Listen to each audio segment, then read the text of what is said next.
É, Meus cumprimentos à mesa, aos colegas presentes no plenário, aos funcionários da Casa, aqueles que nos assistem pela TV Assembleia. Hoje comemora-se o Dia do Índio no Brasil, dia 19 de abril. Há muita desinformação no país sobre essa parte da população brasileira. Às vezes, no dia de hoje, muitas vezes as pessoas comemoram de uma forma bem caricata, né, a questão do índio, fazendo ali umas dancinhas, pintando as crianças, colocando uma pena na cabeça das crianças, sem fazer uma avaliação da importância da parcela dessa população brasileira e o que essa parcela da população, o que esse povo passou. Segundo dados históricos, é bem provável que, à época da colonização, os indígenas formavam no Brasil 5 milhões de indivíduos, 5 milhões de pessoas. Quer dizer, hoje, em 2016, segundo o IBGE, a população indígena é de aproximadamente 800 mil pessoas. Como é possível entender que em 500 anos, uma população que era de 5 milhões, hoje é de apenas 800 mil? Se a gente analisa o processo histórico, isso se deu em função do extermínio que esta população passou em 500 anos de existência. Mortos pelos mais diversos motivos, pela escravização feita pelo homem, pelo colonizador, pela expulsão de suas terras, pelas doenças trazidas pelos colonizadores.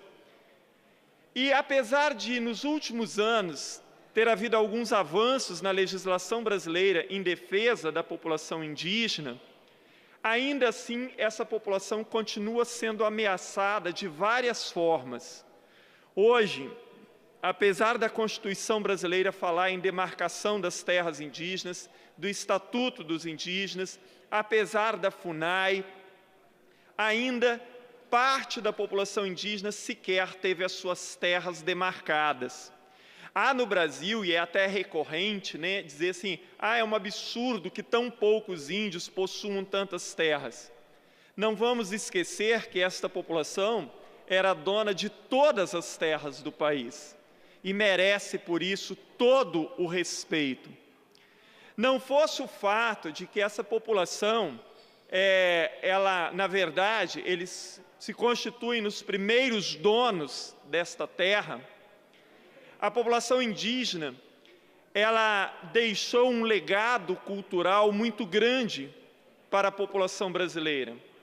Parte do nosso vocabulário, há uma infinidade de cidades brasileiras, né, cujo nome vem